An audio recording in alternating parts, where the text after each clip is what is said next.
Time is of no essence. Goodbye, Dr. Brownlee. Dr. Gillespie will see you later. Quite. Now, why did he have to leave him in my office? Why couldn't it have been in yours? Fortune's a war, old boy. Yeah, quite. Well, I'll spend the night in research on diets. You spend it with Dr. Brownlee. I'll see you in the morning with Mrs. Carew when she comes in for her examination. Oh, splats.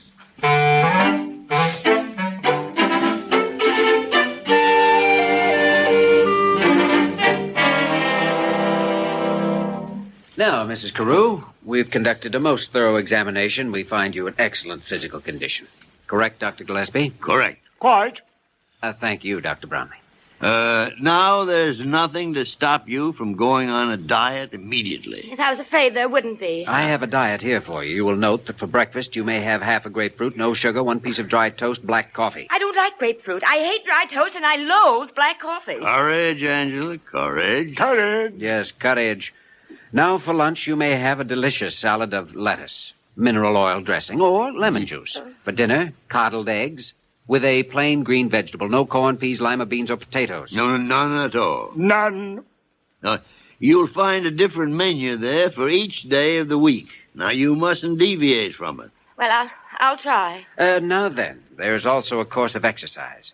First, every morning I want you to bend down and touch your toes. 50 times. 50 times? Yes, very easy, like this. Try harder, Kildare. You can make it now. Attaboy. Bravo. Thank you so much. Well, you get the idea, Angela. Yes, I know what you mean, all right, but I don't know if I can make it. Well, try. Open the window and do your exercises with vigor.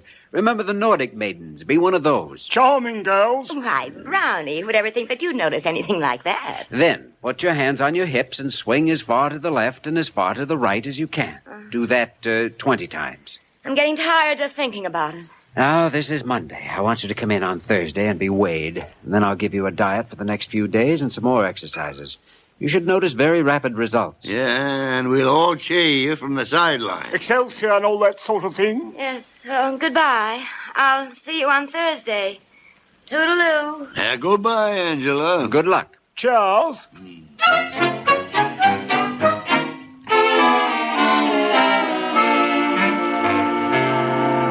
Dr. Kildare, I sent for you because I have a pain in my back, and I thought you might be able to help me. Does it seem to be muscular? Oh, yes, it's muscular, all right. It's those confounded exercises you gave Angela. What do they have to do with you? She makes me do them with her. She says it's more chummy that way, and I'm on her diet, too. Oh? Well, what kind of results are you getting? Lost 4 pounds. Really? Yes, a pound a day. And I don't mind telling you that it's ruining my disposition. I can't seem to radiate like I could a week ago. The arch in my instep is gone. I don't like people. I'll bet you don't. But I didn't prescribe the diet for you. I don't recommend it for you. You're thin enough as it is. Angela says I shouldn't ask anyone to do a thing I wouldn't do myself. Well, at any rate, I shall certainly look forward to weighing Mrs. Carew.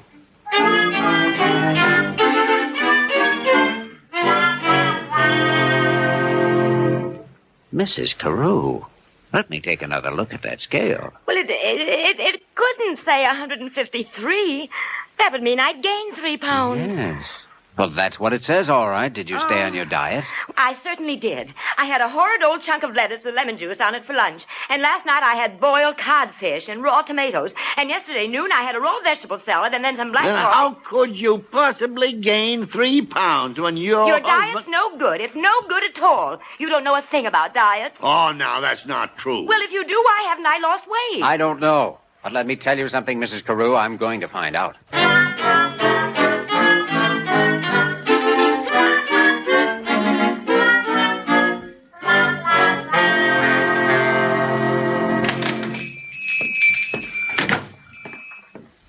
I'll have a double chocolate malt, please. Coming right up, ma'am.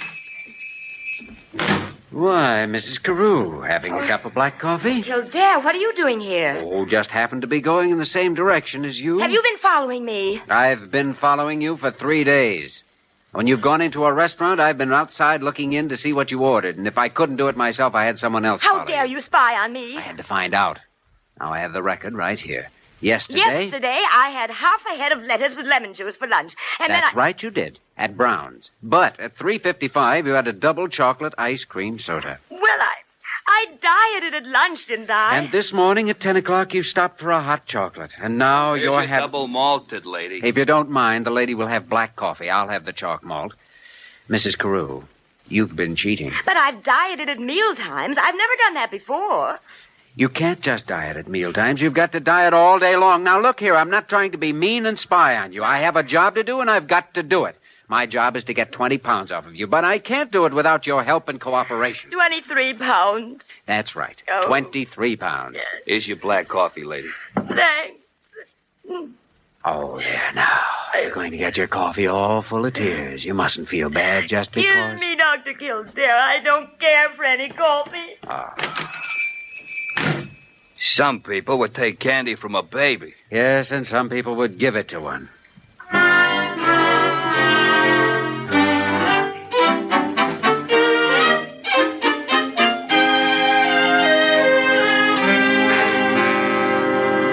So that's the story. That's it. In 1 week, Dr. Carew has lost 6 pounds. His wife has gained 4. Shocking. Exactly the way I feel, Dr. Brownlee. Furthermore, Carew has caught a bad cold, and he's blaming that on us, too. He says we've undermined his physical condition. Well, he shouldn't be dieting. He knows that. Well, I suppose we might as well throw in the towel. Yes, I'm afraid so. Might I make a suggestion? Of course. Perhaps Mrs. Carew needs an incentive. Kind of an incentive. Well, I've always found a mink coat to be quite tempting. Say, you may have something there. Suppose Dr. Carew were to promise Mrs. Carew a mink coat in exchange for that extra poundage. Ah, that old skinflint. He'd no more... Well, he might be tricked into it. Kildare, would you be guilty of stooping to a low trick to get this weight off Mrs. Carew and getting a mink coat out of Bumpy? I would. So would I. I'm with you, mate. Well, then. Gather round, mates, gather round. Let's hatch a plot.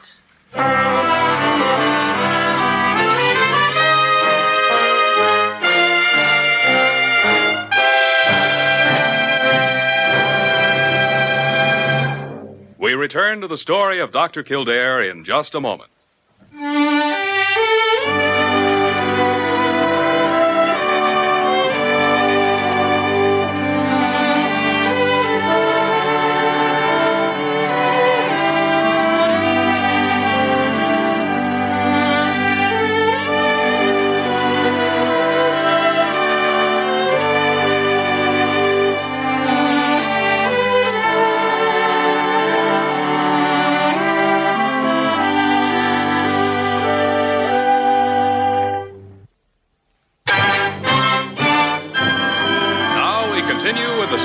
Dr. Kildare, starring Lou Ayres as Dr. Kildare and Lionel Barrymore as Dr. Gillespie. Well, what does the scale say, Dr. Kildare? You can see it as well as I can, Angela. 155. Mm-hmm. Angela, I want to talk to you. Sit down. Sit down. Do you know what I heard your husband say the other day? No. I heard him say it would be worth a mink coat to him to have you take off that weight. A mink coat? Bumpy said a mink coat. That's exactly what he said. Why? Good morning, Angela, my dear. Morning. Dr. Gillespie, Dr. Kildare says he heard Bumpy say it's worth a mink coat to him to have me lose that weight. That's exactly what he said. Wasn't it, Dr. Brownlee? Quite. Well, I'm certainly willing to starve for a mink coat. Well, and what do the scales say? Out with it. What did the scales say? Oh, Bumpy, darling, I'm going to starve myself to ribbons. Any girl would go on a diet for a mink coat. A mink coat? Yes, Dr. Kildare told me that you said it's worth a mink coat to have me take that weight off. Kildare, I'm shocked. Shocked, astounded, and hurt. No, don't interrupt. Hurt is what I meant. To think that one of my colleagues... Oh, you mean you didn't say it, Bumpy? Ah, of course he said it. I heard him myself. And so did Brownie. Didn't you, Brownie? Quite, Gilsey. And Dr. Carew is going to be so proud of you when he sees you dance, Angela. Very well. Very well. I know how to play the sport when I'm cornered. Yeah. Angela will have her coat if she takes off the weight. Oh, Bumpy, you're the most wonderful man in the world. But from now on, someone else will have to eat with her and exercise with her. Kildare, I want you to exercise with Angela. And Dr. Gillespie, I want you to eat with her. And Dr. Brownlee, you may do either and both. Well, we'll do it, won't we, mates? We've put our shoulder to the wheel, and we'll heave-ho. Kind of heroic, isn't it? Now, if you'll excuse me, I'm going to bed.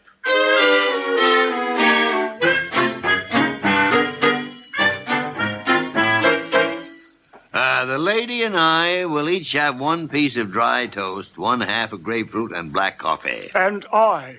Sorry, Brownie, I'm sorry. I forgot you for the moment. Waiter, we who are about to diet salute you. I'm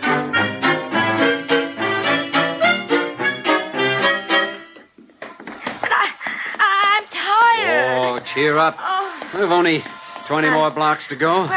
Where's Brownie? Oh, he's sitting back on the curb there. He'll catch up before we're at the hospital. Come on, Angela. Squad's right.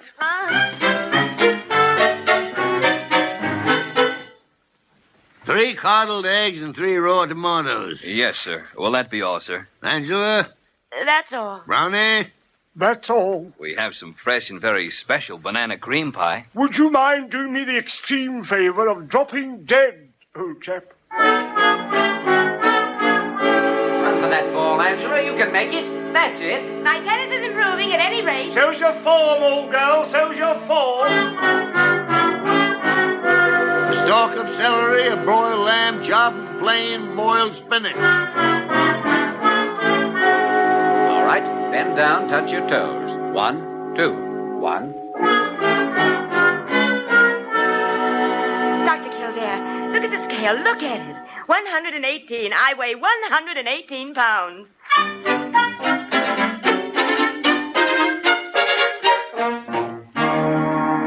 Well, how do you like it? Angela, without a doubt, that is the most beautiful mink coat I've ever seen. It's really ripping, old girl. It really is. Cost a fortune. Angela, what are you doing? Don't sit down in that coat. You're sitting on thousands of dollars. Oh, you know, Bumpy, I'm going to need a whole new wardrobe. You're going to what? Yes. None of my clothes fit anymore. I've got this dress pinned together with safety pins. Well, just pin the rest of them together with a safety pin. Oh, but Bumpy made me take the weight off, and after all, he wants me to look attractive. All right, Angela, all right. But just a very few simple things. Remember, I'm only the poor, struggling head of a hospital. Oh, I'll remember, Bumpy. And thank you, Dr. Kildare. I'll always be grateful for what you've done for me. Oh, I didn't do anything except perhaps function as your conscience, and as your coach, you did it yourself. Now, if you're careful, you'll be able to keep the weight off. And I know you're going to feel a lot better. I'll keep it off. Well, I have to run. I have a rehearsal with the orchestra for my dance, and I want you to know I'm wearing the same costume I wore the night Bumpy asked me to marry him. Angela, that dress is much too low. Oh, you didn't say that then, Bumpy. Well, I wasn't married to you then. All right, darling, I'll fix it. See you all later. Goodbye, Dr. Gillespie, you sweet old grumpy you. Yeah. Toodaloo, Angela. Bye, Brownie. Hip, hip. It really looks kind of wonderful, doesn't she? She does indeed. I'm well pleased indeed. Dr. Brownlee, you'll have a fine report to take back to England on our medical methods in this country, won't you? Quite. Kildare, Gillespie, you both look a little run down to me. You'd better take a tonic. Well, I must away to my office to... good day, gentlemen. Good day. Bumpy. Say, if you two intend to specialize in diets, I'd like to take off a pound or two. Not on your life. We're finished, Molly. Once around the course is about all any of us could take. No, quite. You know, on the whole, the process was inclined to be rather exhausting. I suggest we all 3 take a tonic and retire to our beds. Quite. Well, if things get hard up in the hospital, you could always open a charm school. Kildare and Gillespie's glamour school. Thanks, Molly. I'm going to stick to medicine. Ditto. Exclamation mark, don't you know? Yeah, on the whole, it's been a satisfactory operation. Yes, we made a new woman of Angela. We helped the hospital wing, and we made Dr. Carew spend some money. Yes, on the whole, it has been very satisfactory. Quite.